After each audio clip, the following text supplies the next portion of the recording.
Jason, how are you feeling? Kind of full. Are you uncomfortable? Are you uncomfortably full? Not really. I think you have to get them down before your stomach sends the message to your brain that there's no more room down here. You got to be quick. That's the strategy. Dunk them in taking water. breaks to talk about local issues and make fun of Don Samuels. All the Don Samuels air that you're gulping into your stomach is not helping your cause. Remember, as I've said many times, this is a live podcast about hot dog issues, and follow the link in the description to donate. And as your money comes in, it will motivate Jason to eat that last hot dog.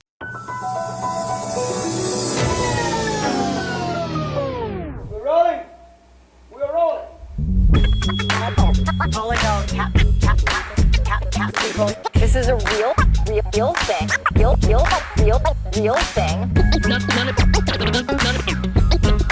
None of you have the balls to stop this. Stop this. I've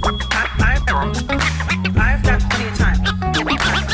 I have nothing else going on today. We're in the Wedge neighborhood right now.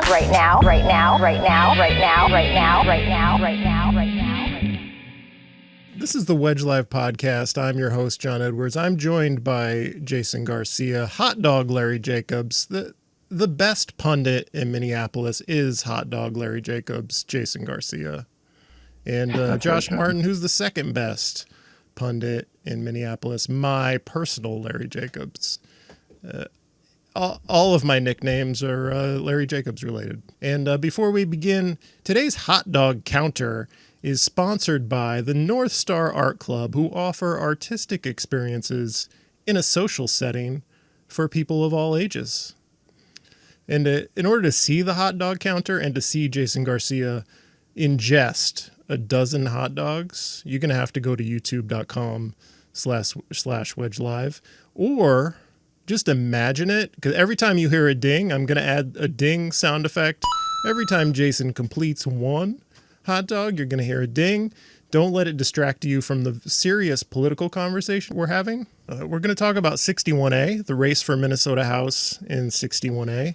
We're also going to talk about Don versus Ilhan Part 2 and the underwhelming sequel. And that feels like enough combined with the hot dog eating. Maybe we should explain what the hot dog eating is about. It's a reference to Will Stancil, controversial candidate, maybe the favorite to win in 61A. He's like a Twitter sensation. He's been called by Naomi Kritzer, I'm paraphrasing, so irritating that it makes me want to argue against things I agree with. So he's a notorious national and local political figure. I'm okay with Will Stancil. Jason, do you want to talk about what you could be the representative for people who just don't like Will Stancil at all, and explain why he bothers people so much? I think a lot of it is his demeanor, his attitude online. He, and maybe this is why you like him so much. He just comes off as being a person who seems to believe that he knows more than everyone around him, and there's no possible way that he could be wrong about things. His opinions are the right ones. So I think that's a big part of it. And he kind of parlayed using that shtick to argue with, some of the less engaged gentry on Twitter, particularly those who lean to the right. Where it kind of falls apart is when people who actually do understand policy and things like that press him. Like one of his big things that he's been doing for the past year or so, maybe even longer, is going on Twitter to insist that the economy is going great. And if people are feeling like the economy isn't great, it's just because they've been hoodwinked by the media. I think he's used the term vibesession instead of recession. And if somebody says, hey, I am really struggling to buy groceries now, as well as pay for gas to get to work and things, he doesn't really have a response. He just ignores that and, will just kind of continue to roll with his prepared line. He's known as a defender of the Biden economy. So he's a really smart person, a good communicator, I think, and maybe personally off-putting. Like Naomi Kritzer, I think I agree with a lot of what he says. Like, there are stats that show the economy is good, unemployment is low, but inflation is bad. I think a lot of the reason people think the economy is just the worst ever is because prices are rising. And like, if unemployment was high, chances are you wouldn't be among the 10% of people who didn't have a job. So you wouldn't really feel it that much. So people prefer, I think it would be better for politicians politically if unemployment was high, but inflation was lower, because everyone feels those high prices. But I don't know if we want to get into like an economic policy discussion here. Just listeners know that he is known as a defender of the Biden economy, and like just has been crusading on that forever, and maybe has like an off-putting way of arguing his case. Josh, do you have anything to add to what we're saying? Are you a Stancil-ologist? Oh, Jason's eating a hot dog.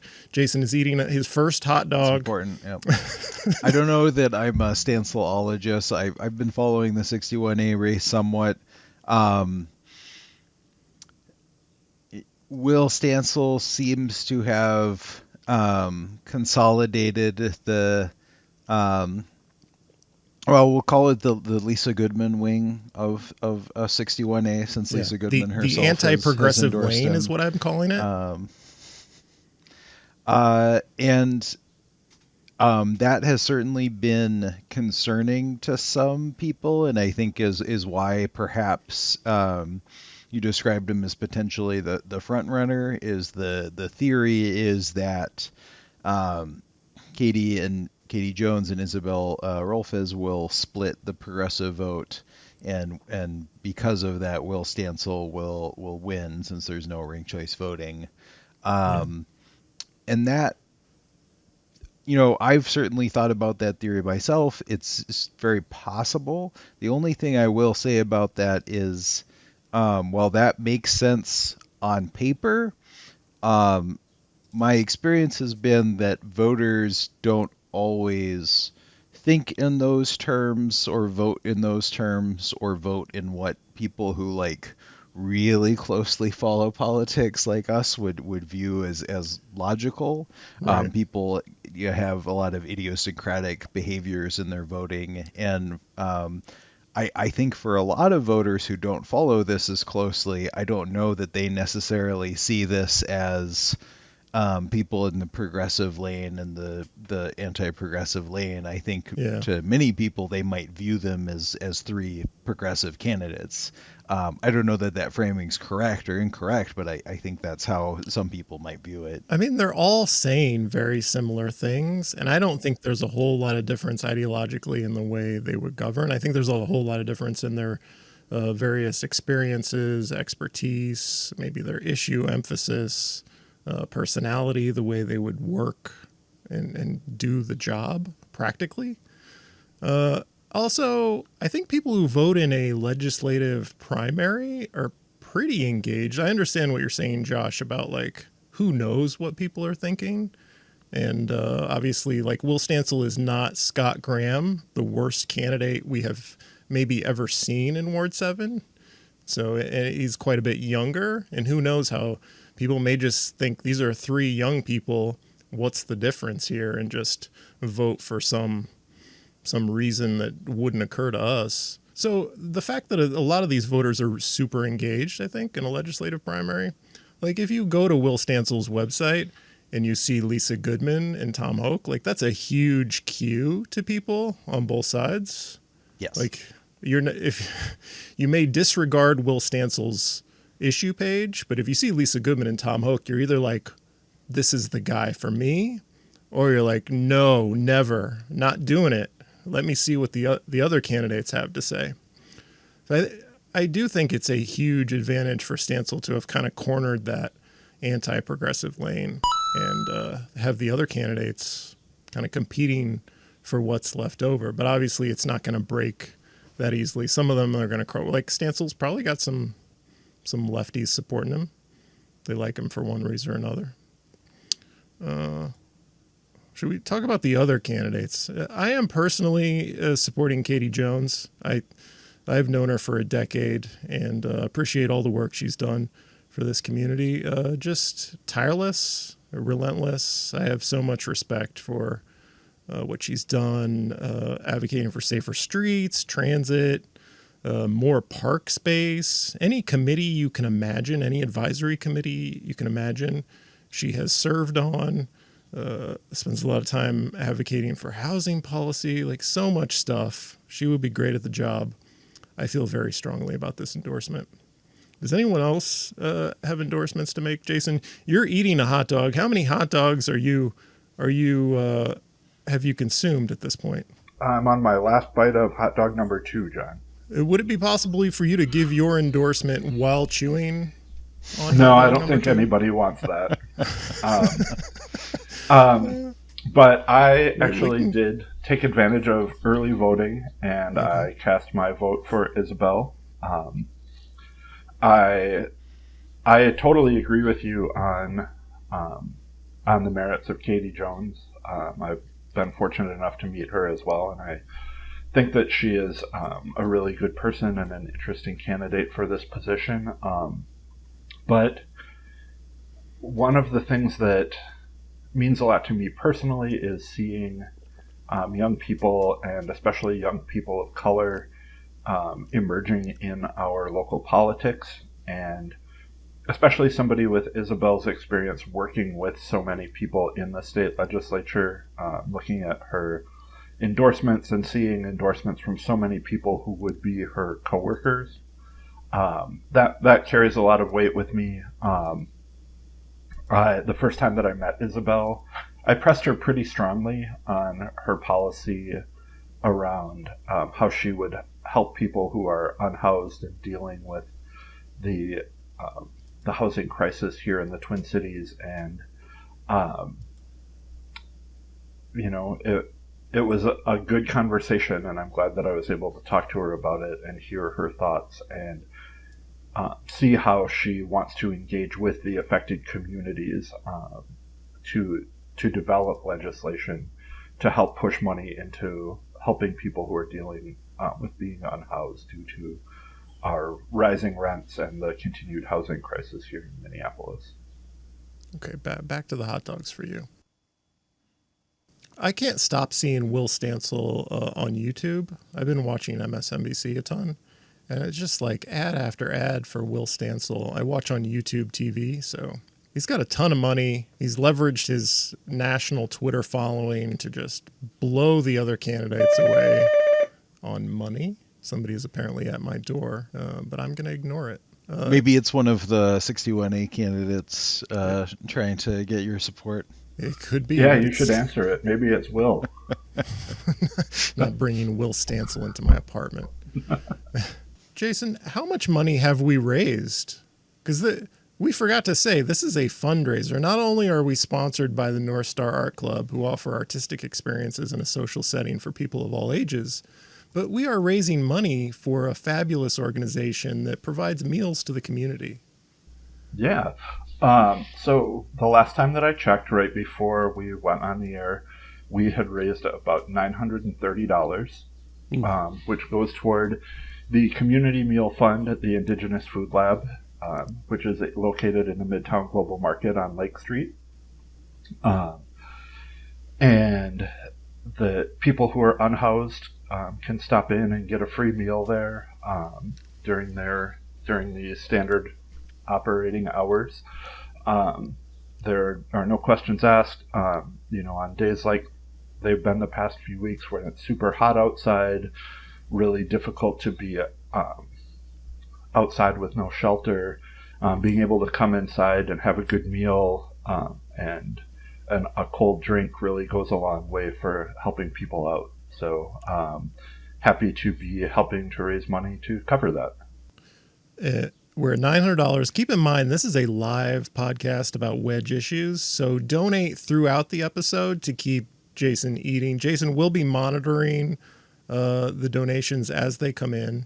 Another thing, you've been advised by your doctor, by which I mean Dr. Melody Hoffman, PhD, that this is not good for your health. You may be the oldest human to eat more than about 5 hot dogs in one sitting.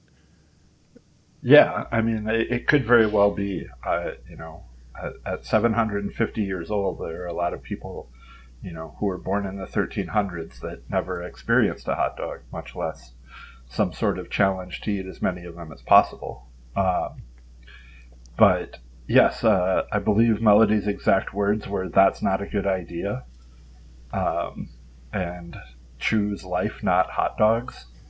So, and the fact that Melody is a doctor of journalism, I think, really makes it doubly relevant to our situation here. She's just jealous that she's not here with us. She doesn't want us to do interesting viral things because she's so protective of her own turf. She wants to be the big deal in Southwest journalism, but it's us. Yeah, I don't think that she would argue that you're a bigger deal in Southwest Minneapolis. You have easily 7 or 8 inches on her. Mm-hmm. Josh, have we mentioned everything there is to say about 61A as Jason eats another hot dog? As you mentioned, Will is leading substantially in the money race, which tends to be an indicator. He's raised over $90,000. Katie Jones around $70,000, and Isabel Rolfes closer to $40,000. That's probably roughly the breakdown I would have expected, based on indicators we've seen going in, and also money is an indication not only of support but also of the kind of the wealth of the people who are your supporters. So that's, for those reasons, that's probably what I would have predicted. Endorsements. Will does have one very high-profile endorsement for the area in Lisa Goodman.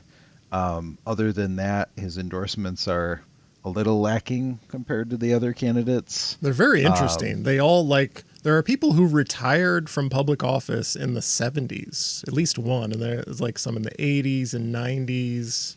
Lisa Goodman is comparatively a young up-and-coming figure compared to his other endorsements. Nobody current is willing to say, "I'm for Stancil." And then Isabel Rolfes is endorsed by a wide swath of state representatives from the metro area, and Katie Jones has a lot more endorsements from local elected officials, both current and former. Lots of city council members, well, 2, and a couple of county commissioners who represent the district. The only candidate I'm aware of who has endorsements from current electeds in the district, Attorney General Keith Ellison, and park board, some mayors. I'm trying to remember, did anyone from Josh's favorite local group, the Hennepin County Board of Directors, endorse in this race? 2 Hennepin County commissioners endorsed Irene Fernando, and Marion Green endorsed Katie Jones. Mm-hmm. Who are under fire. The Hennepin County Board is under fire for their proposal to raise their salaries by 50%, which all of Minneapolis is really going hard on them for. And I also kind of think maybe they shouldn't do this. Time when there are headlines about our trying to keep the property tax levy increase from the city of Minneapolis at least under double digits. It's not great. When I read that headline at first, because I'm so used to elected officials making so little money, I was like, well, they probably don't really make that much, so it's probably not really as bad as it sounds. And then they make $120,000 right now, so this would be $180,000 after 50%. Whenever I've gotten into conversations about the Hennepin County Board, it's always been high pay, low scrutiny, what a great gig, nobody's showing up at your house to yell at you. you're making more than other elected officials. You could just spend your time doing the work and just living comfortably compared to a lot of offices. So it's a weird one for this to show up. Another thing I thought was maybe this was 50% over 10 years or something, where it's like maybe they're exaggerating, but no, it's just 1 year, a 50% increase. I think Marion Green might disagree with your assessment of like nobody showing up at your house. Have people showed up at Marion Green's house? Oh, yes. Okay. Have you been one of them? No, I have not. But I certainly would have been if I would have been around at the time. Leave Marion Green alone. Don't boss me. Focus on your hot dogs. Speaking of hot dogs, I'm about to finish number 4 here. Okay. So I'm that'll put us at skeptical. a third of the way through. A third of the way. I have pledged to be with Jason in spirit through the screen for as long as it takes for him to eat these dozen hot dogs, but Josh may have to leave us at some point. This is going to take us all night, Jason. I may have to cut out the dead air and only include video of you eating the hot dogs. We're only at 4. We're 22 minutes in. Yeah, I'm hoping that there will be some good footage of me laying on the floor in my kitchen, clutching at my stomach, making a big deal of it like Will Stancil did. Do we have paramedics standing by? What are the... I do have a paramedic on speed dial, yes. Okay. Are you alone in your home? No. My Okay. son is also here just in case. Okay. Do we have like Narcan and defibrillators ready? Maybe the defibrillators. I'm trying to think of what might counteract all the sodium. Are you drinking enough water? People are probably curious about that. Are you... So I went into this on a pretty empty stomach. I hadn't eaten since about 10:30 this morning. When I was preparing the hot dogs, I was incredibly hungry, but that subsided a little bit while I had to wait to get the link to join the podcast and things like that. Since nobody does things last minute like the Wedge Live podcast, I didn't really start my regimen of drinking water and stuff like that. But I'm drinking some vitamin water as well as some alkali water. Okay. So hopefully that will help negate any sort of heartburn or things like that might come up. Do you have to just have a large dish of hot dogs there with you? Can we see that? Right. The way that I've been doing it is I have a plate that I transfer a few of the hot dogs into to keep them handy in case you should ask me a question while I'm trying to get one. But in order to keep them warm while we were waiting, I do have There they are. a roasting pan lined with some parchment paper that I have them in. Did we say we're making fun of Will Stancil's hot dog fundraiser? Have we explained the motivation for this? We touched on it, yeah. So basically, for his birthday last month, he did a fundraiser where for every $100 that people donated, he would eat a hot dog. And it ended up being the case that I think people donated just over $1,000, but he ended up eating 12 anyway. We decided that we could do something for a better cause than getting Will Stancil elected, and fortunately the Wedge Live viewers and listeners have really come in behind us. Since we started, we got another $150 in donations. Really? Josh, Yes. make sure you plug the donation link too. Say, Jason will only complete this task if we can get some more donations in here. So that brings us to just under $1,100, $1,080, which would be ahead of what Will Stancil was able to raise. Look at us. So, yeah. One last thing, and I'll let you get back to your hot dogs, Jason. One last thing about Will Stancil is, so I hear what people are saying about how kind of irritating he is, and like the content aside, I'm not going to talk about the incendiary content of some of the things he's tweeted, which he says was in reply to like abuse and threats that he's received. I'm not going to get into any of that because I don't know. But like the long, you both use Twitter like me. I'm known for having a sassy Twitter presence. I don't know if you both get into like long back and forth reply battles. I'm sure Josh does. Just endless. I hate you. F you.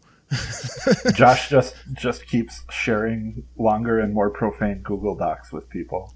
Yeah, but like the personality type that would compel you to just get into a back and forth with some obnoxious weirdo, and I'm not even talking about Will Stancil, I'm talking about the other people.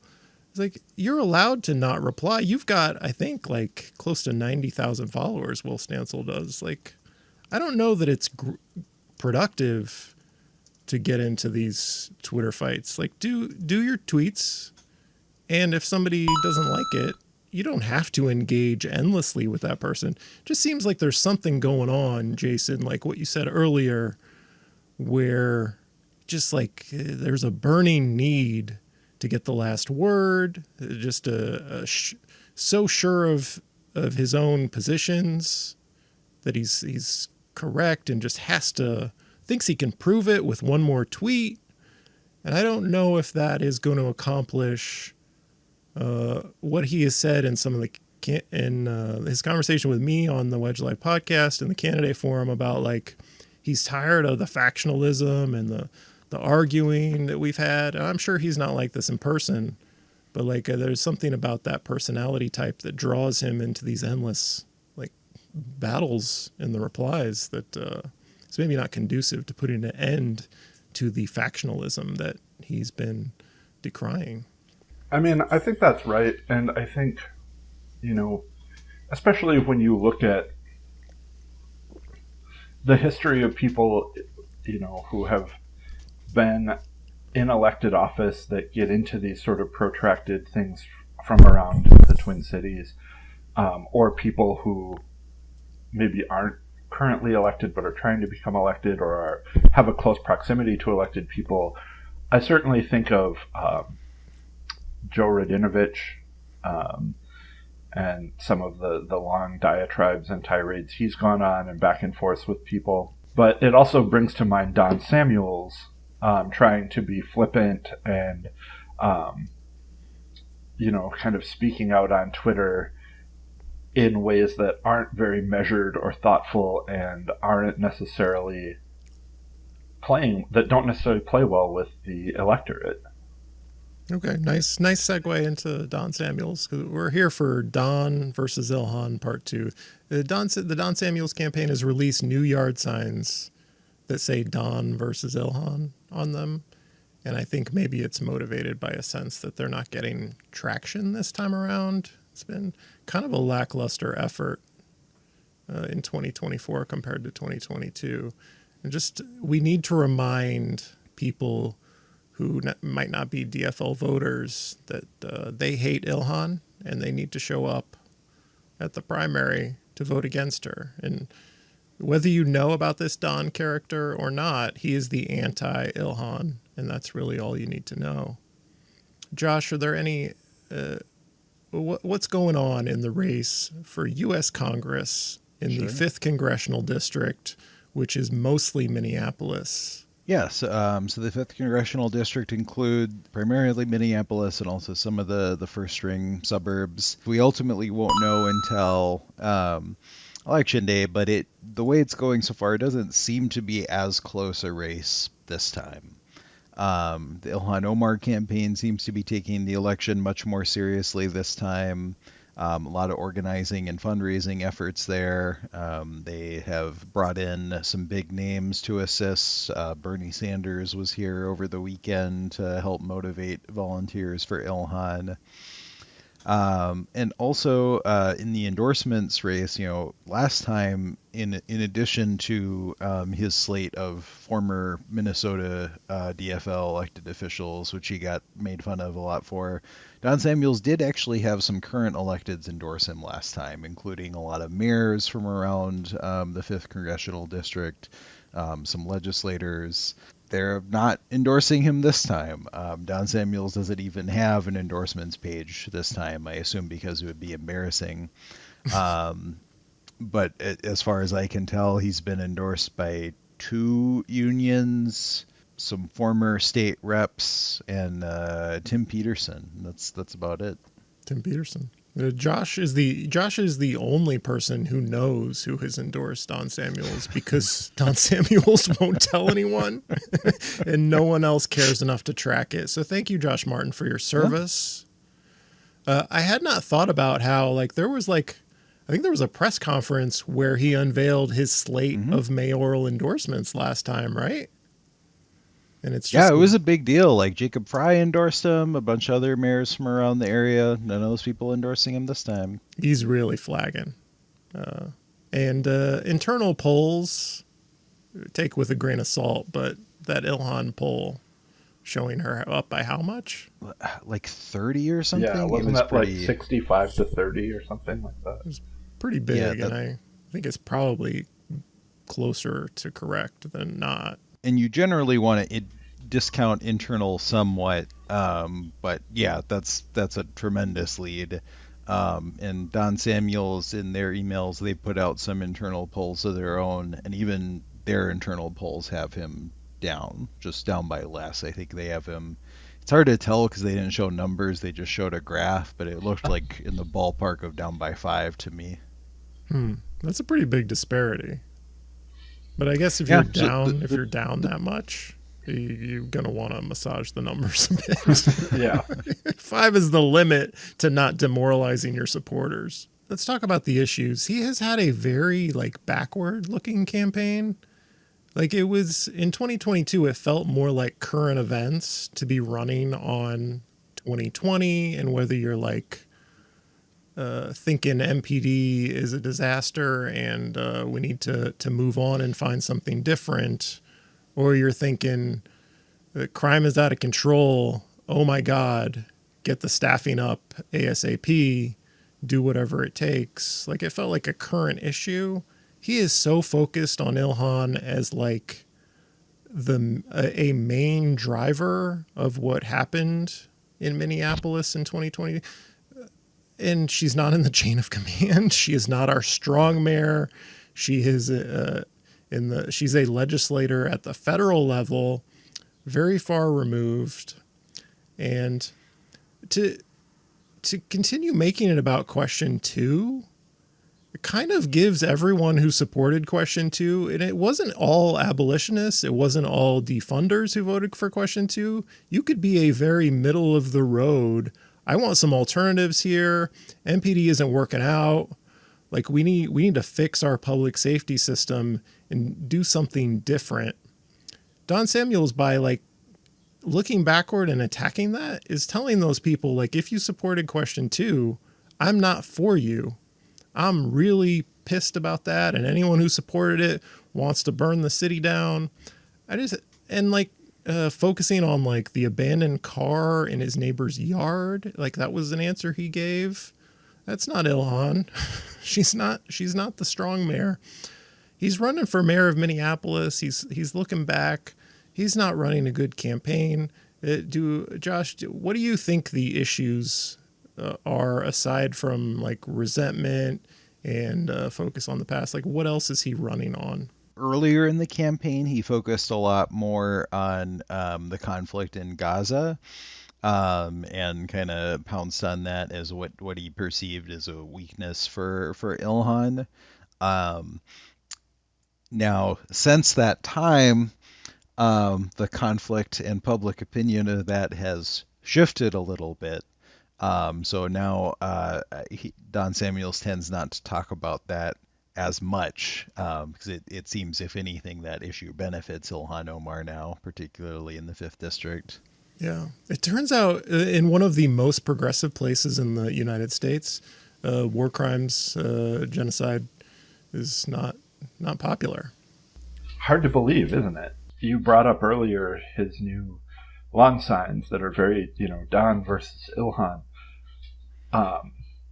It feels like a huge tactical blunder to put your opponent's name on the sign as well. So if people are just driving past, they're like, oh, they have a 50-50 chance of perceiving your name or her name. In this primary, as Josh pointed out earlier, it's hard to say exactly who is going to be voting and things like that, but we do like to think that they are people who are more engaged since it's a primary. And I think a lot of people, we had our referendum on Ilhan 2 years ago, and I think a lot of people are no longer as interested in that, especially as some of the uglier rhetoric from the Don Samuels campaign has come out that has made him look much more misogynist by saying she's not cute or not cute enough to get away with what she's doing and things like that. And I think for him it's very personal. I think that he does not like Ilhan as a person, and therefore it's hard for him to kind of scale that back and run a campaign that's more focused on the issues, especially because she is popular here and she does represent a lot of the people here.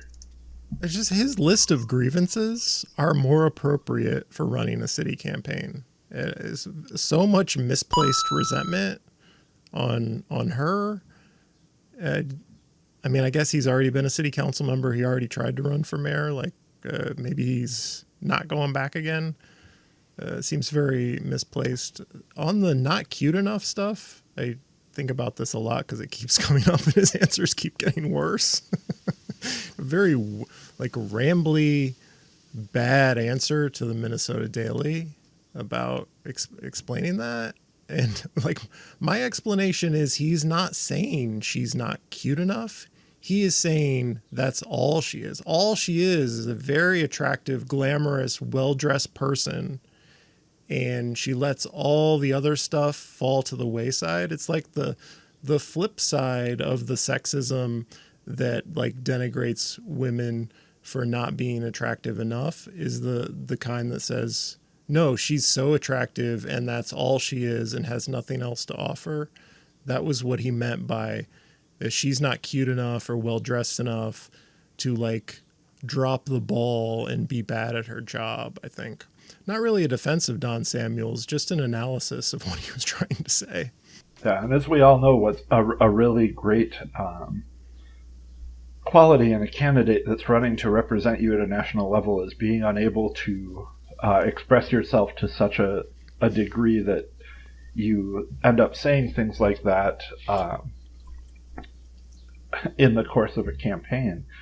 When you are an older man attacking a younger woman, and at any time you bring up her looks, I think everyone is just going to roll their eyes and assume that you are at best clueless, and at worst a misogynist. Right. And that's certainly how these things have played out, especially for women in the 5th district. When he did a campaign ad with Ilhan's face on a missing poster, that brought up a lot of backlash from people who, rightly pointed out that there is a crisis of missing and murdered Indigenous women, of Black women who are missing and don't get attention, like when white women are missing and things like that.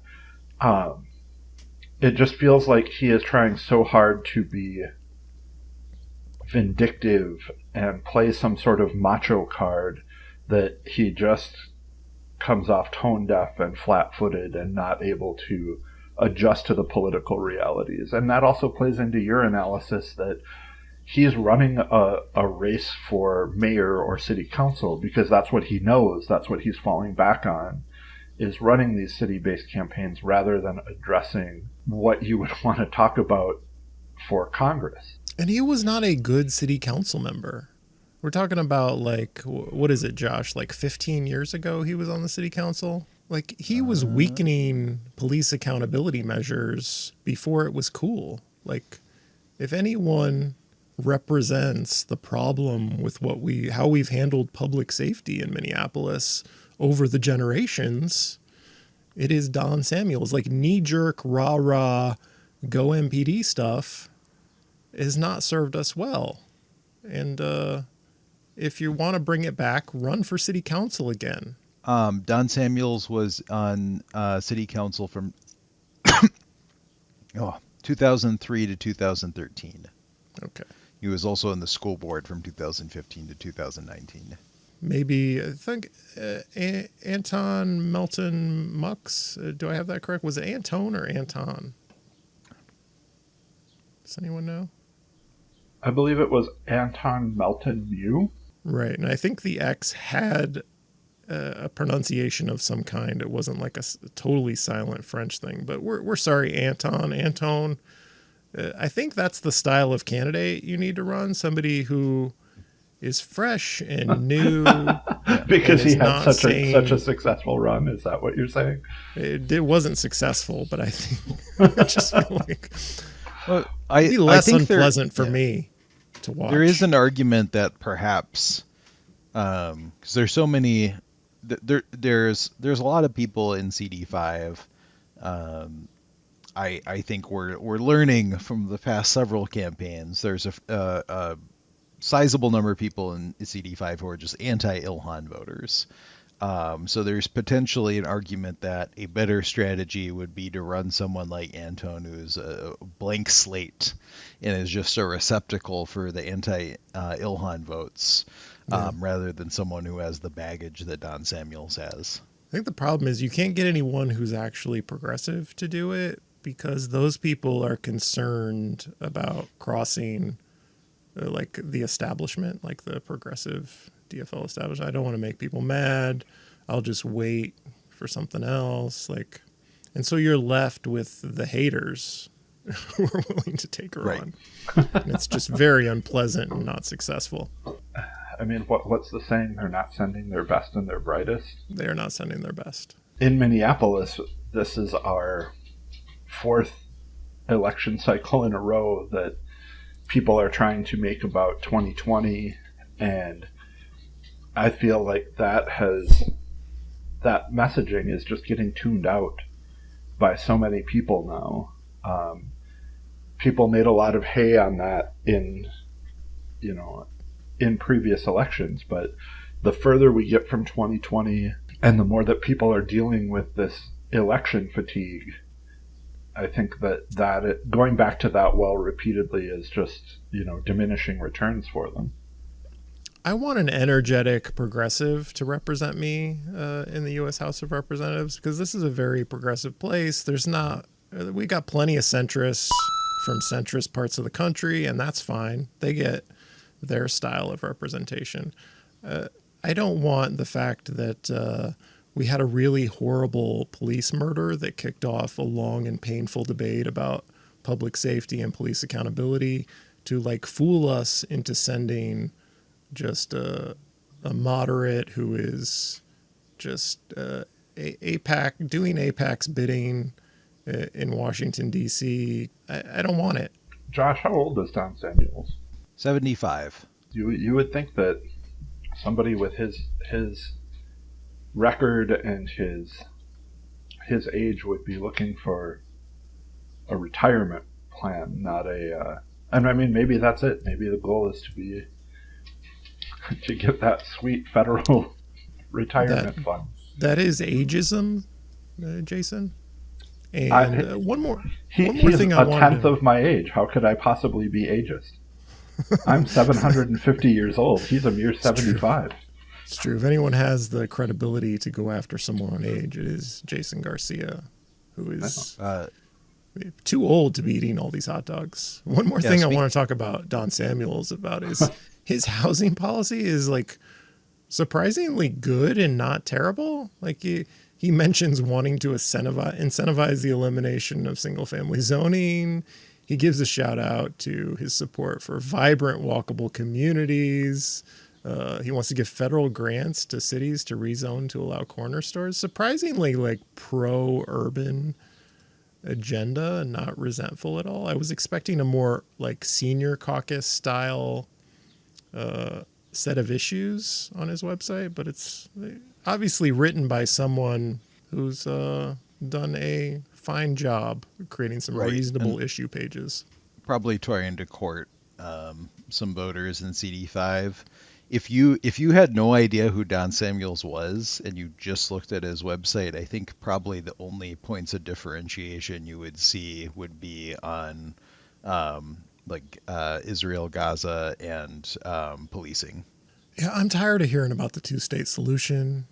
We're like so many steps away from that. It's like, I will forgive everything that is happening right now, but just know I hate Netanyahu and I am for the two-state solution. Please vote for me. The debate about that is so dumb. Oh, speaking of the hot dogs, Jason, Twitter wants to know where the hot dogs are from.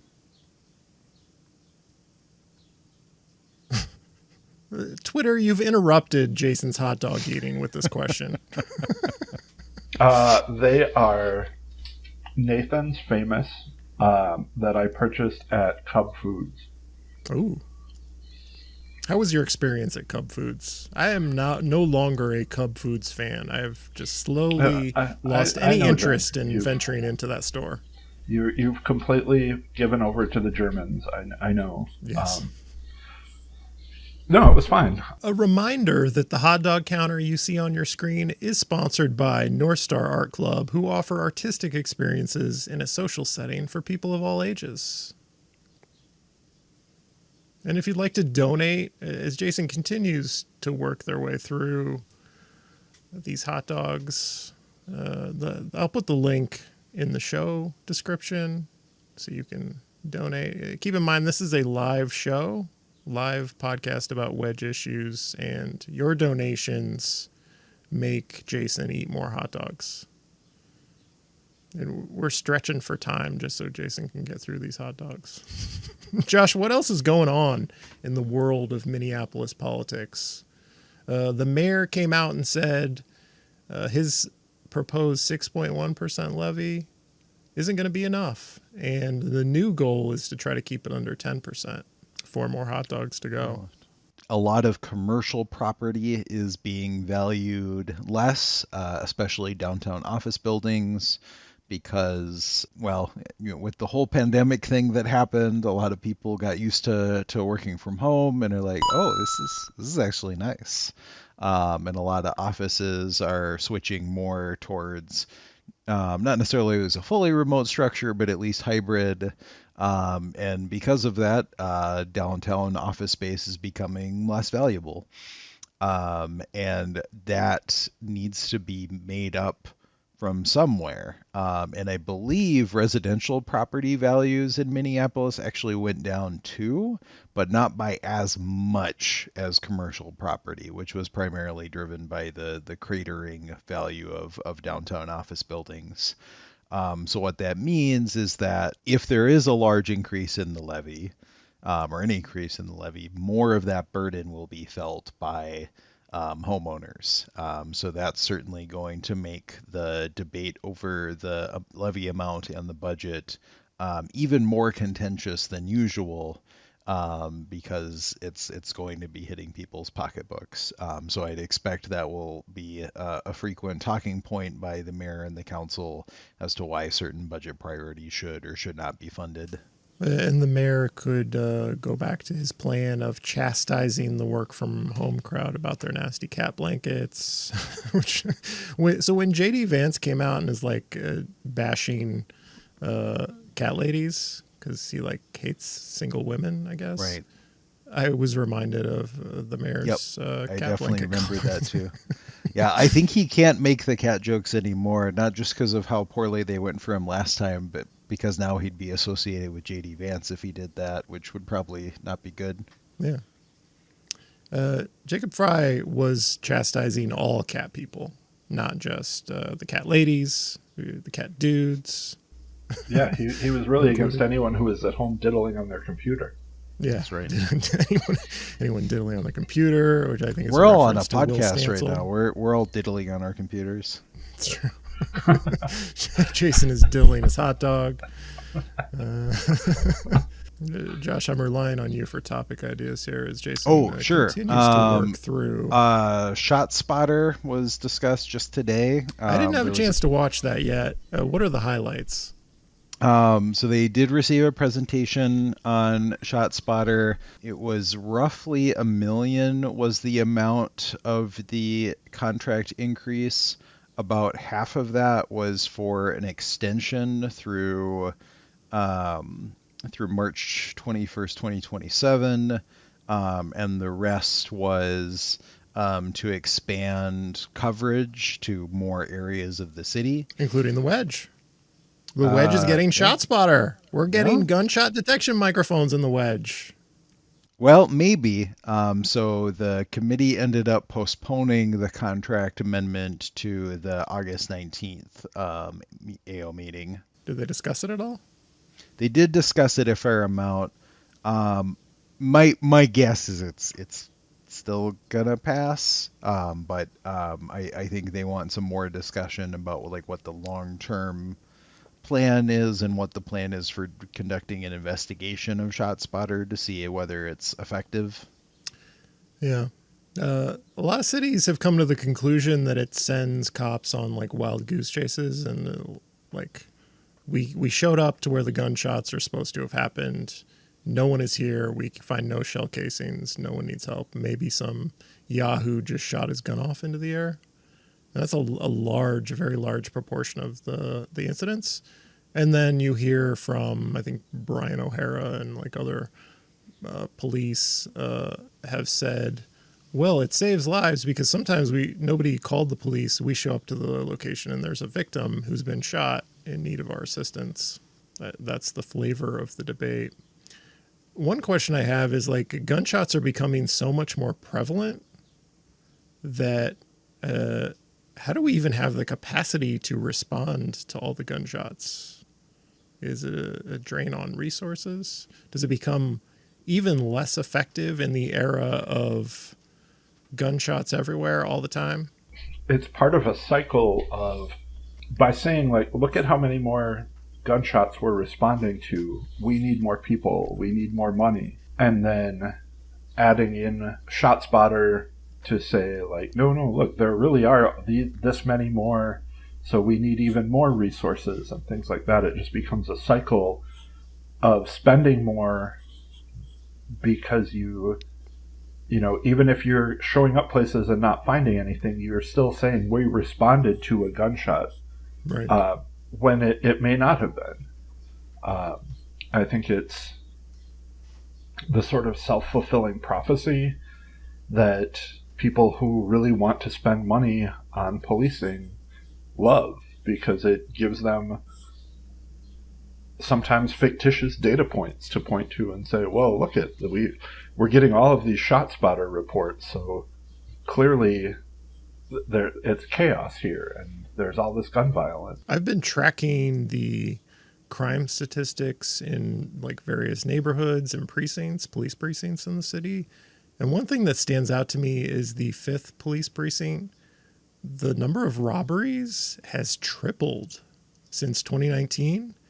And if you look at downtown is down by like half in the same time period. North Minneapolis is also down in the same time period. Some other places have seen increases, but like nothing like 3 times. That's incredible. And a lot of it is in the Wedge and Whittier. Like I'm just going about my day, living my life, doing fine, not being a victim of crime, but like a 3 times increase in robberies is significant. And that's where the ShotSpotter is going to be expanded into. I don't know if it helps at all reduce the number of robberies, but it's one thing that I've noticed. You would think that it wouldn't, because aren't the ShotSpotter locations not really public? So how does that make it not effective, though, if the ShotSpotter locations are not public? Because robberies aren't, like, you're not usually reporting a robbery because of a gunshot. Right, robbery. So I know this because I've done a lot of robberies, but a successful robbery results in no gunshots at all. You flash your gun. Sometimes it's just a lighter. You flash your gun and you take the stuff, and successful robbery. Ideally, no one has been shot. So by saying ShotSpotter can prevent robberies, you're taking a solution that doesn't really address the problem, But also, if ShotSpot, like the argument that you would then make is, well, people are going to be less likely to want to commit crimes around these ShotSpotters because they'll hear things, and that will alert the police. But if they're not, like, if you don't say, like, well, there's a ShotSpotter right here, people don't know that, then they're not going to be, like, change their behavior in that area. Yeah, I'm the one who introduced the idea of the robberies. I don't think anyone is saying it will reduce robberies, but I think the idea is it will reduce gun crimes, and there's a lot of people being shot. Do you have statistics on what the most recent gun crimes have been like? I can bring them up, and feel free to continue eating hot dogs, Jason, as I look. I am. I'm about to start number 10 here. So let's look at gunshot wound victims year to date compared to previous years. Our gunshot wound victims are pretty good citywide. We're at 225 for the year to date. This is compared to 171 in 2019, which sounds like a significant increase, but we were at 376 in 2021. So we're comparatively have come way down close to the level we were at pre-pandemic, but that's citywide. And so if I look at Precinct 5, whoa. So in Precinct 5, which is South Minneapolis, it's gone from 6 gunshot wound victims in 2019 to 32 in 2024. And the high was 36 in 2022. So that's, what is the percent increase from 6 to 32, Josh Martin? Can you do that math? And this is a segment we're calling Wedge Crime Watch. That's a 533% increase. That's a lot. That is bigger than the increase in robberies. It's true. So if the idea is that ShotSpotter can reduce gunshot wound victims and the problem of gun violence, then it maybe makes sense to expand into the 5th precinct. There could Jason, be some people are asking about the hot dog goal, the fundraising goal. Twitter is very invested in the hot dogs. So another thing on the crime stats, I've zoomed into Whittier, the Whittier neighborhood. And in 2019, there were 3 gunshot wound victims, and it's 23 now. That's just the Whittier neighborhood, which I think is about 15,000 people. Our previous high was 14 in 2022. So 23 is a pretty big increase, even off the high of 2022. So I'd imagine this is some of the data that is justifying the spread. Josh, so in that meeting today, did they talk about any of the crime stats, like why they chose to expand into the Wedge and Whittier? Do they talk about any of this? Probably. I kind of skimmed it. I didn't watch the whole thing. Okay. So there's a limit even to Josh Martin's superpowers. Josh, are you the bearded man who shows up to all the public meetings? Is that you? I can never figure out who that guy is, and I've wondered if it's you in a disguise. No. He's at every public meeting, every city meeting video, he's in it. And are you sure it's not you? I'm pretty sure. You appear to have really hurt Josh's feelings. The venom of that denial. But to answer Josh's earlier question as well, we're now at $1,130. So we're only $70 away from our goal. Wow. Josh, threaten everyone on Twitter that no more hot dogs until I get my cash. That's a direct quote from Jason. Please tweet that. And go to the description. This is a live podcast about wedge issues and eating hot dogs. And so the more you donate, the more hot dogs Jason eats. There's no bigger wedge issue in current politics than being able to eat more hot dogs than Will Stancil. Will Stancil taunted you about this stunt you're doing and did a little Mad Max meme where the villain says mediocre. He sent that to you about your hot dog stunt. Yeah, he also so I quote retweeted that and pointed out our very different motivations for raising money and putting our health on the line. And then he quote retweeted that, but ended up deleting it. Oh. So I didn't get a chance to see exactly what he said. I was just alerted that he had done it, but by the time I looked, it was deleted already. You almost got into an endless reply battle with Will Stancil. Neither one of you is fit for office, I think. That's what I say. That's my conclusion based on the lack of self-control demonstrated. Wait, are you saying Will Stancil was mocking you for eating hot dogs for charity? Is that basically what I gathered from that? Yes, and apparently he has since responded saying that he is teasing me for not eating as many hot dogs as him. That's true, Jason. Please have a heart. Let's forgive and forget Will Stancil. This is just a playful back and forth hot dog stunt. but I feel like for that to be true, he would have had to have quit his stunt an hour in. And I'm an hour in, and I'm already almost done with 10 hot dogs. I have a whole second hour that he used to eat his 12. I could just take a break right now if I wanted to, and hold both of you here captive to. It's true. We are captive. to talk about more random things. Yeah, I mean, there are a million things that I would love to hear Josh's opinions on. Yeah, Josh, what's next? What's our next topic, Josh? We haven't even gotten to like charter commission or things like that. Have we completed our regular agenda and now we're just stalling for time while Jason eats hot dogs? Yes. Listeners, this is the point of the episode where we stall for time to give Jason time to eat the full dozen hot dogs. But it's for charity, so keep listening.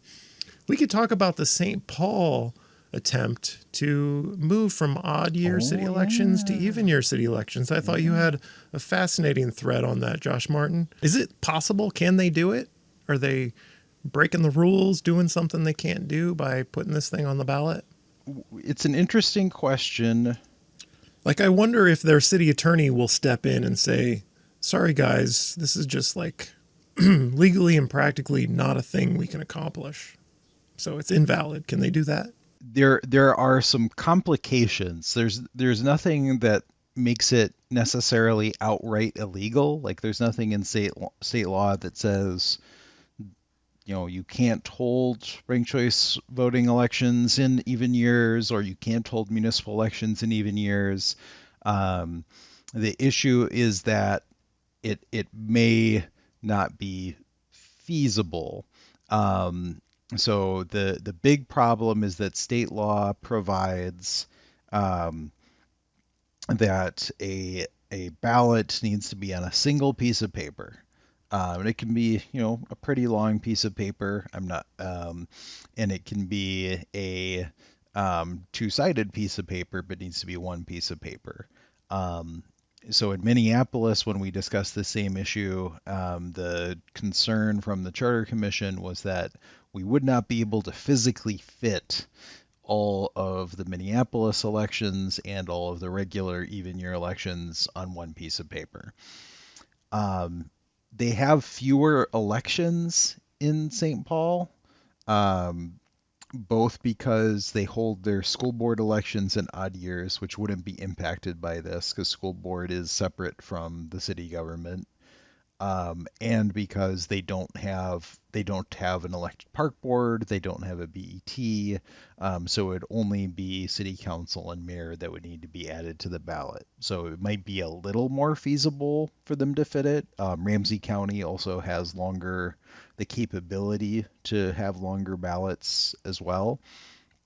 But yeah, there is still that question of like, could this be physically possible?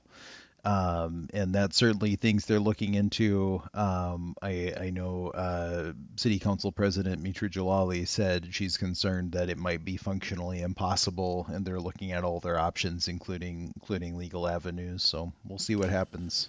Another thing that it changes, I don't know if you mentioned this, Josh, was that city council and mayoral elections in St. Paul are in different years. So it would also have the effect of combining them into the same ballot, which is a pretty significant change there. Just like so many elections in St. Paul. Every other odd election year, you're voting for either mayor or city council. Yeah, so the interesting thing about it is, so in Minneapolis, we because of the 2023 election, because of Phyllis Khan, we have not had an off year from election since 2019, and we will not have an off year now until 2027. St. Paul, you never get an off year, just elections every year. Yeah. Melvin Carter sounds like he's pretty strongly against it, not just on the practicality, but the common argument made against it is that local issues get short shrift. I see that argument. I don't know. Am I back to being undecided on this? Had I ever come around and said, yeah, let's do even year elections? I don't remember, but I think I'm still on the fence about whether it's a good idea or not. Well, and one thing to mention is this proposal in particular. So I know in Minneapolis they were weighing whether to do gubernatorial and presidential, and I think with the exception of maybe Matt Perry, most of the Charter Commission I think was leaning gubernatorial. Mm-hmm. This proposal in St. Paul is to align with presidential years. Can you imagine running a city council election, mayoral election, while like a presidential is on the ballot? Especially one is like insane as this like one is sure to be. Imagine if you were like this year, you were a city council candidate trying to like get people to pay attention to you. I think the problem with people like Matt Perry, and I'm getting into Matt Perry's head here and assuming what he believes. I'm pretty sure he believes this is going to be great for the so-called Minneapolis moderates, more conservative candidates. If I'm on the ballot running for city council, maybe it's just the people who like are the most progressive who catch on because everyone's in a mood like we're going to stick it to Trump. I'm voting for the most blue-haired person on this ballot. The most blue-haired cat lady on the ballot gets my vote. So it could backfire on Matt Perry. Does anyone have thoughts on that? It is an interesting question. I looked at this a fair amount in the Minneapolis context. I do think because of the fact that it would be increased turnout and also groups that have lower turnout to begin with have more room to grow when you increase turnout. Mm-hmm. If your turnouts for a certain group, even in an odd year, is already like 50-60%, you can't double turnout there because then you'd be over 100%, right? Yeah. But for a group where turnout's maybe only like 30-something%, you could potentially double turnout. If we're comparing like Ward 5 to Ward 13, Ward 13 is basically maxing out already. Correct. Ward 5 has so much room to grow. Such a low turnout ward.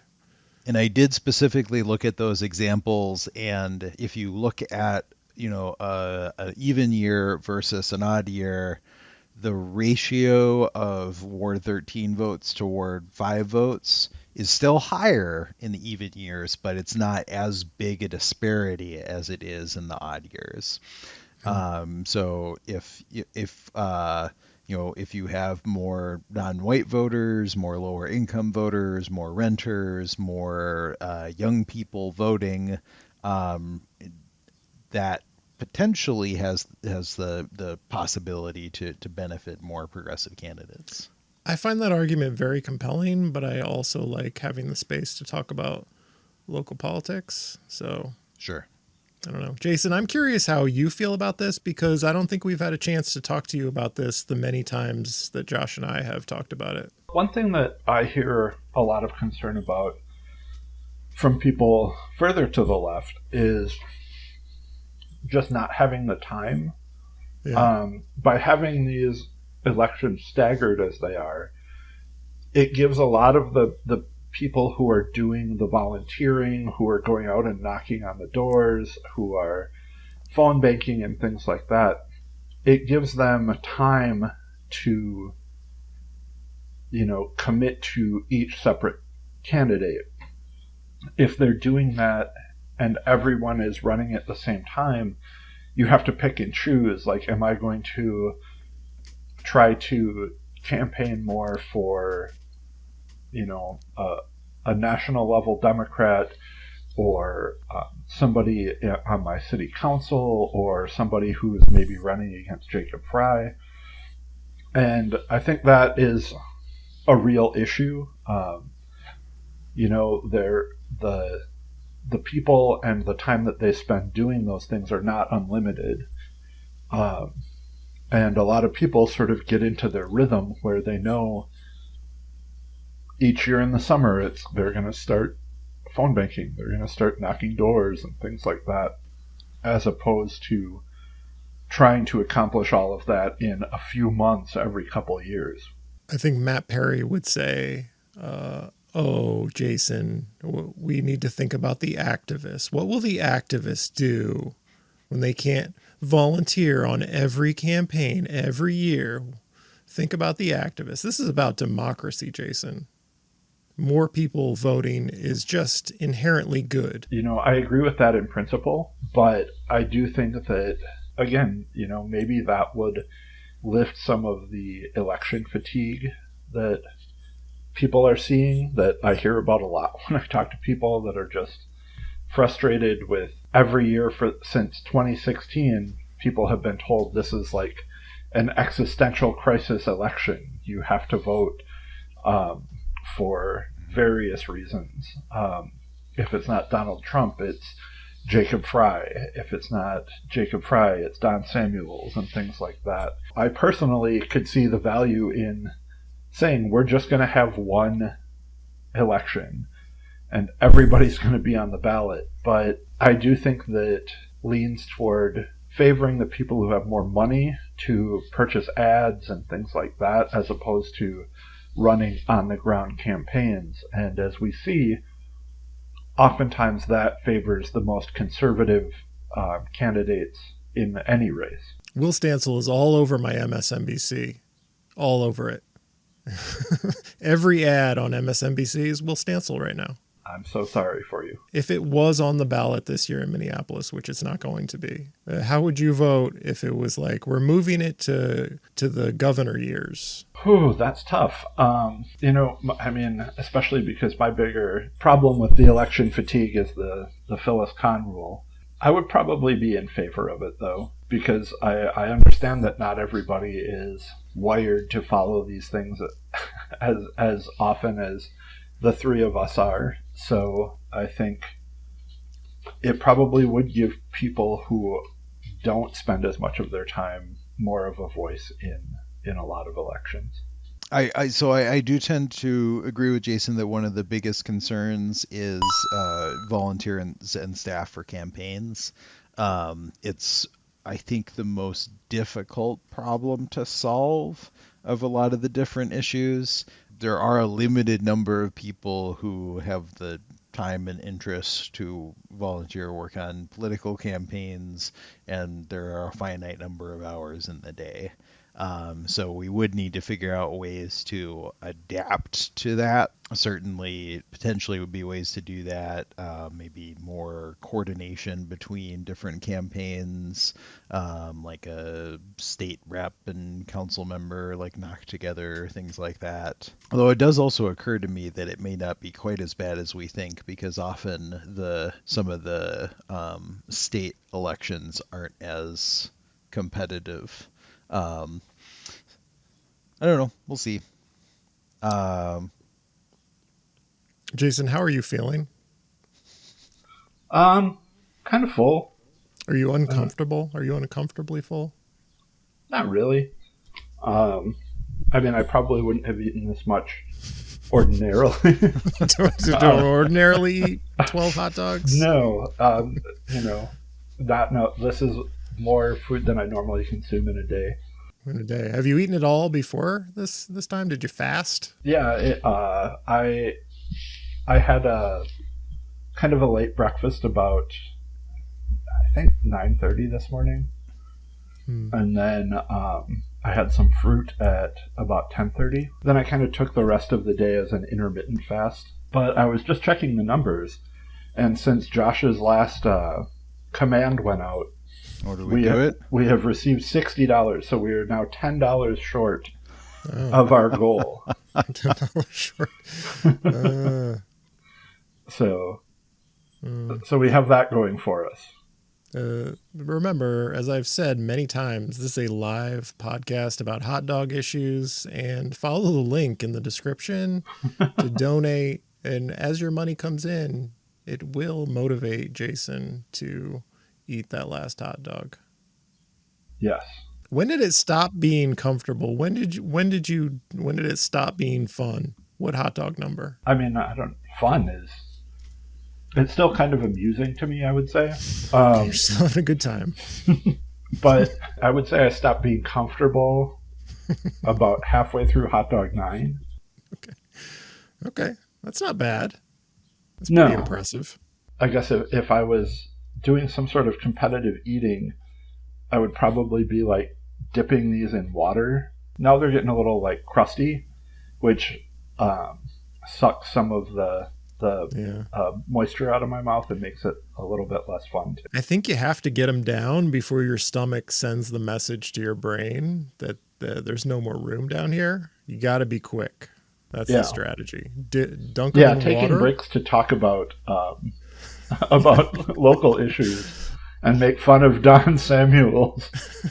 All the Don Samuels air that you're gulping into your stomach is not helping your cause. I mean, and thinking about Don Samuels and Joe Radinovich has not helped my stomach at all. Okay, we're going to have to find another topic, Josh, to extend this even further. I don't know if you have places to be, things to do, Josh, but we could talk about how the fact that the governor of Minnesota, Tim Walz, may be the next vice president of the United States. When are they announcing that? When are they announcing that? What I hear from reporting is that they'll be making an announcement tomorrow. Okay. Do we think he has a shot? Because Jason's going to give me a hard time about this because I'm going to say, I think he does well for himself on TV sometimes, but I don't know if I'm the target for a Tim Walz VP candidacy. And I don't know how he's going to be received nationally, if they're going to think his little cable news hits are as amusing as like political junkies do, or if he's just the white-haired, boring old guy to a lot of people. There's something to be said for somebody with some dark hair and with a more youthful appearance. Like, I guess I'm referring to Josh Shapiro. Is he the other one that's one of the options? Most reporting is that at this point it's down to Walz and Shapiro. Been interesting to watch like national progressive figures like on social media or YouTube kind of glom onto Walz, and I'm like, oh, if only you lived here, I'm sure you would be Jason Garcia giving Tim Walz hell for all the things that we don't like. Have any of you seen the Walz fan club, who is clearly like, he's got a sizable progressive fan club nationally. And I think if the grass is always greener, somebody else's governor always looks better to you than your own in some cases. Sorry, Jason. You appear to be having a hot dog related event. You can't answer. I started laughing while I was swallowing earlier, and then I was trying not to choke because Josh had brought up, like, oh, maybe we'll hear before the podcast started, like, oh, maybe we'll hear and we'll have to do like breaking news. So as soon as you brought that up, I was imagining you doing the full like breaking news chyron and being like, oh, we're breaking the news right now, even though the podcast won't go up until... Yeah, this podcast will not air until after the decision has been made. So all of our speculation, like all of this VP speculation, is totally useless. But let's play the... there's our CNN breaking news music. I'm going to Josh Martin, who is in the field at Jason Garcia's apartment, watching the proceedings as Jason tries to ingest a dozen hot dogs. How many hot dogs into it are we, Josh? I'm waiting for Jason to raise the plate so I can see, or to inform me. Oh, it looks like we are at 11 and a half out of 12 hot dogs from what I can tell. Yes, Yeah, we that's are. very close. I'm into the last half, and also the reason my reaction was a little bit delayed was I was just checking the email, and we got one more $10 donation, so we have achieved our goal. Wow. We have reached $1,200. Oh my God, Josh, have you ever seen Raise, anything raise like up, this? raise up the plate with the half hot dog again, and I'll share that image along with the goal achieved. Jeez, you just dropped your hot dog half. I didn't drop it. Oh, that's perfect. Beautiful. Beautiful. Josh, in all your years of podcasting and reporting on podcasting, have you ever seen anything like this? I've never seen anything like this. I'm sorry that you had to witness this, Josh. I didn't want this to be your image of me. I look up to you a great deal, and seeing me debase myself in a stunt eating competition it was not something I thought I would be doing. So before this episode, this is another thing the listeners don't know, is I talked to our lawyers and our insurance provider. They told us not to do this. They are not covering this. We are out on a limb here with no insurance. So if anything happens to Jason, we're not covered. Is it possible Tim Walz needed to eat 12 hot dogs in order to become the vice He president? needed to eat 12 hot dogs on Pod Save America to win over the support to become Kamala Harris's VP. I think I'm breaking this up into 2 episodes. The stuff we intended to talk about, and Jason completing his hot dogs. You're a disgrace to humanity, and I hope you get your shit together. Wow. Sorry, I'm playing with the soundboard. Was that Carol Becker? No, that's is it an environmental activist who was talking to Barb Johnson at a council meeting many years ago. Oh, that's amazing. I'm trying to think of her name. Oh, I know who you're talking about. I feel like if we just sat here and watched Jason eat 12 more hot dogs, I could think of the name. Was it Roxanne O'Brien? Roxanne O'Brien. Yeah, That's the get your shit together. You're a disgrace to humanity, and I hope you get your shit together. I'm glad I found that, because I think we never would have heard the end of it on Twitter if we all forgot who Roxanne O'Brien was. And that's really upsetting for Dinkytown. What was the context of that one? That's some development in Dinkytown. This lady showed up and was like, there was a murder last week. I can't believe you're going to build an apartment building. Like, these two things are not related. Don't show up to the planning commission and complain about apartment buildings talking about a murder. Like, they're not related. And that's really upsetting for Dinkytown. When Jason told me his plan to eat 12 hot dogs during the podcast, I told him, I've got plenty of time. I have nothing else going on today. And I feel like everyone's time is being taken up, including all of the people in the audience. Yeah, I wish that Lisa Goodman was on to give her impression of this. Blame the mayor, because he's in charge. Even after she's gone, our soundboard is dominated by Lisa Goodman sound clips. I mean, how could it not be? You have waved the banner for Lisa Goodman for so many years, for her brusqueness and her willingness to chastise people for asking questions. I don't foresee a Wedge Live ever where there isn't like some sort of Lisa Goodman tribute. We measure all things by Lisa Goodman. The things we love, the things we hate. Will Stancil, we measure all things by Lisa Goodman. She is the measure of all things. Do you think that Will Stancil and Lisa Goodman like each other? Or is this like purely like a marriage of convenience? I don't know. I've heard rumors that Lisa Goodman just like doesn't like Katie Jones and is like, I'm not letting that person win this seat. I don't know if that's true or speculation, but I mean, it definitely sounds like her.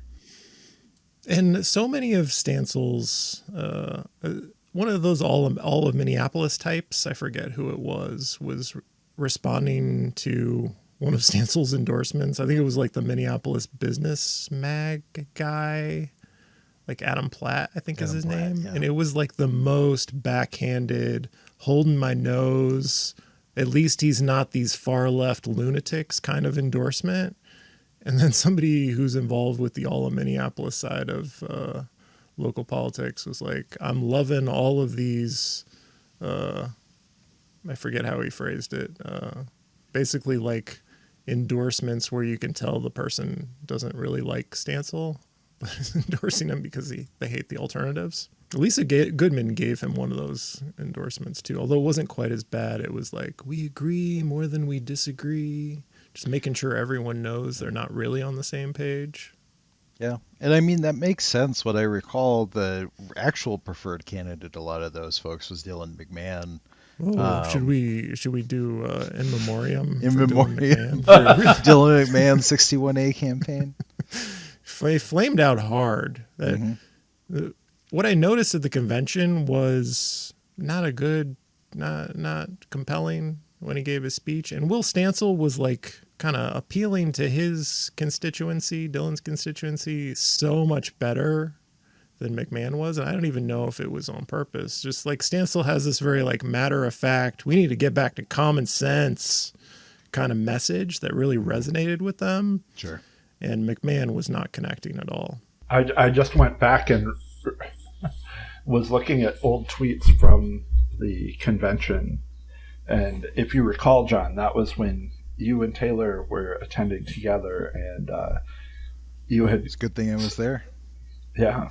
You had sent me a text message saying that the two of you had no Wi-Fi and a very weak signal, so that I had to let people know that you were okay.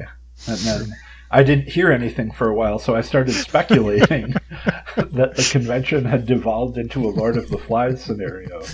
And that without trying anything else, Will Stancil had reverted to cannibalism.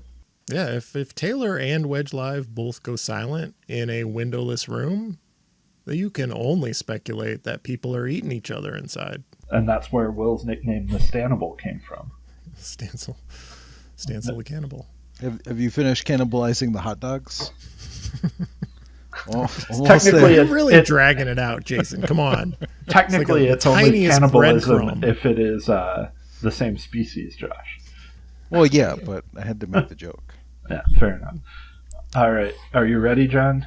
Josh, I'm told that the hot dog eating contest is about to come to its conclusion. We're going live to Josh Martin. What's happening? That's right now. Jason Garcia has just put the last bite of hot dog into their mouth.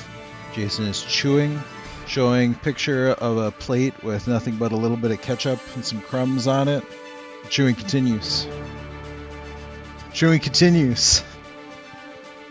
Jason's laughing now. Wow.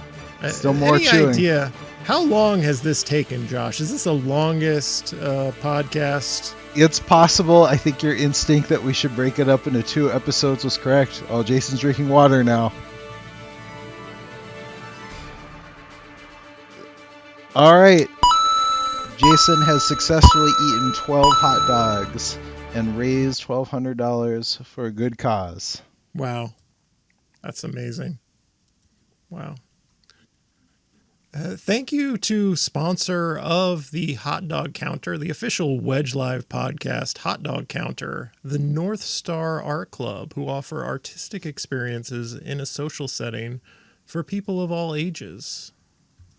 We couldn't have done it without the North Star Art Club. We couldn't have done it with all the donors who have been giving generously to the Indigenous Food Lab. Somebody may have better data than I do on this, but I had gone back and looked through Will's tweets, and I'm pretty sure that he only raised just over $1,000 on this. But yeah, and according to our other dedicated researcher, Taylor Daleen, it took Will about 2 hours. So I finished about 20 minutes under that time. All while podcasting, all while trashing That's Will true. Stancil, trashing Don Samuels, just creating havoc here. Yeah, and it occurred to me about 10 minutes ago that one of the things that would have probably helped me feel less uncomfortable these last couple of hot dogs was standing up and walking around, which Yeah. I really couldn't do while recording a podcast with the two of you. I don't envy anyone who's in that apartment with you. I don't know what's going to happen after I stop. But I'm glad I'm not there to have to deal with it. Well, in all honesty, I'm glad you're not here too, John. Okay. This has been the Wedge Live podcast. Thank you to our sponsors and our donors. Thank you to Jason Garcia for eating a dozen hot dogs over the span of more than 90 minutes here on the Wedge Live podcast. I'm your host, John Edwards. Thank you to our hot dog fact checker, Josh Martin. Thank you. And we'll see you on the next one. Thank you for listening. This is a real thing. Real thing.